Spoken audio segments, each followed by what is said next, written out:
Hello, this is Mike, and I'm going to be talking about literacy and history social science and how it relates to the EdTPA. So first, I wanted to talk about the purpose of EdTPA and its relation to history and social science. So according to the handbook, the emphasis is really on developing knowledge of subject matter, content standards, and subject-specific pedagogy. Develop and apply knowledge of various students' needs. So that really gets into differentiation and scaffolding, considering research and theory about how students learn, and reflecting on and analyzing evidence of the effect of instruction on student learning. So I read the book Reading Like a Historian, and a lot of the what the book talks about relates a lot to the EdTPA. So I'm going to go ahead and touch on some of those points for you. So what does it mean to be historically literate? Often when we think about literacy, what comes to mind is ELA, learning how to read and write stories, create essays and things like that. But literacy is discipline specific, as we have learned. So math has its own literacy, art, as does history, social science. So specifically to history and social science, we talk about thinking like a historian, and that requires not just limited to these 2 points, but these are paramount, which would be contextualization and sourcing. Um, a lot of the sourcing that we do obviously are primary and secondary sources. So we have our students read and analyze them and to extract information, cite evidence, and things like that. So how do we get students to practice historical literacy? Um, we have them read 2 conflicting accounts. Uh, as informed by the reading that I did, controversial topics that are subject to interpretation force students to pick a side. Um, so when we think about history and social science, we don't want our students to just come away with the understanding that history is just a set of facts and dates that they have to memorize, but it's more of a conversation and a debate that they are engaging in. So there are multiple perspectives that historians have to really comb through a lot of different sources, and the the real function about of being historically literate is how do we make sense of these different sources and what they say about the context of the time. So students must then make claims using evidence to support their stances. And hopefully the outcome is to develop their historical thinking, challenge historical myths, and engage in proof-driven debate. So when I think about thinking historically, a lot of the times people come in with these preconceived notions about what historical events entail.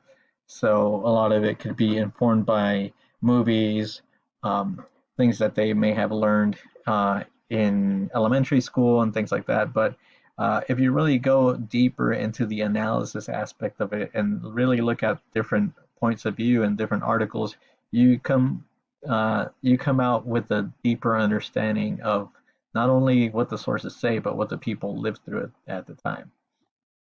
So one good way to really engage students in historical literacy would be to engage them in a structured academic controversy.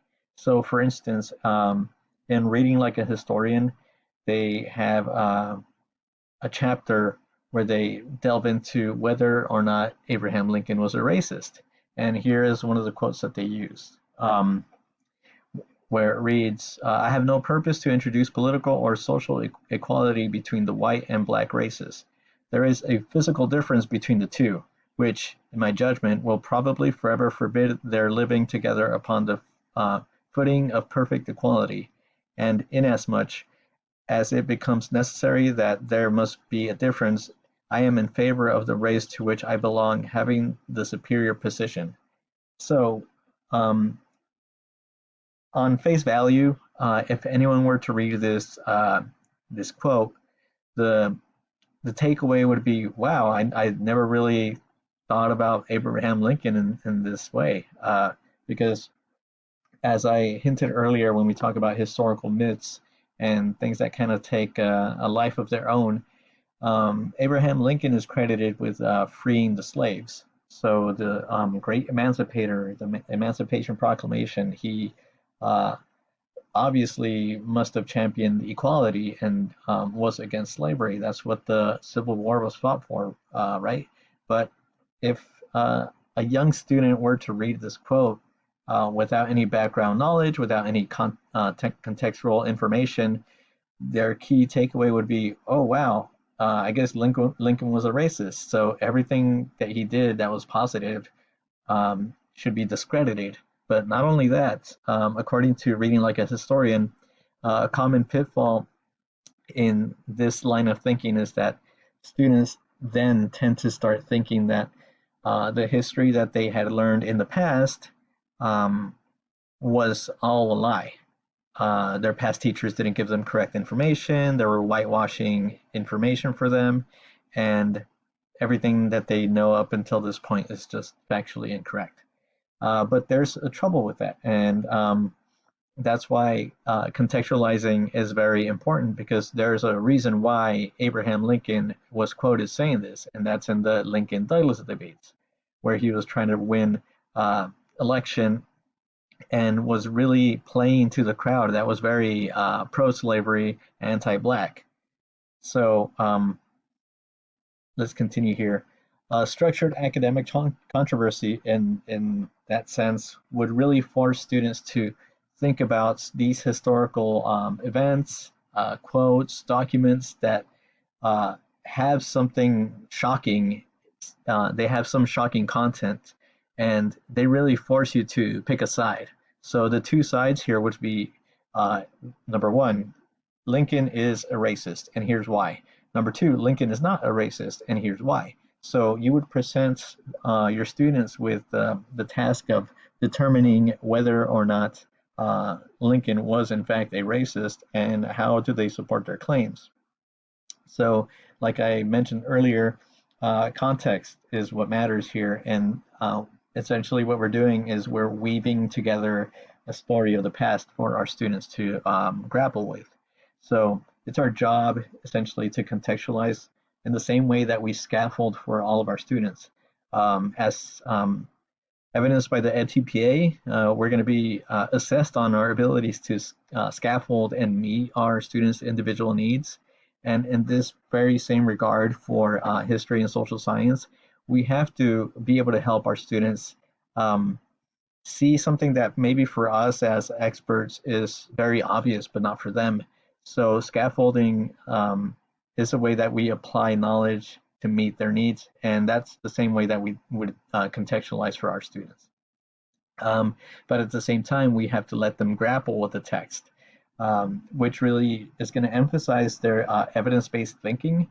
So again, if you were to have a structured academic controversy with your students, you would have two or three different documents that are of the same time frame, maybe from different sources, different speakers, and what are these sources saying? Is one of them proving that Abraham Lincoln was a racist? Is the other one saying that he was just a product of his time, or just trying to win an election? So this is really how we get students to start questioning these sources, and then they begin to synthesize these multiple accounts. And this is really where the literacy aspect comes to play, because they will have to read carefully, and us as instructors, we're going to have to serve as facilitators. We're not giving them all of the information that they need, but we're letting them grapple with the information, but really guiding and assisting their line of thinking. If they get stuck, or if they just reach an immediate conclusion, then you can press by asking guiding questions, by having them reread the text and really analyze what is being argued and put out there. So listening and reading carefully, all of these in combination are what they're at the heart of reading historically, and overall, I believe they really can create deep critical thinkers in history and social science.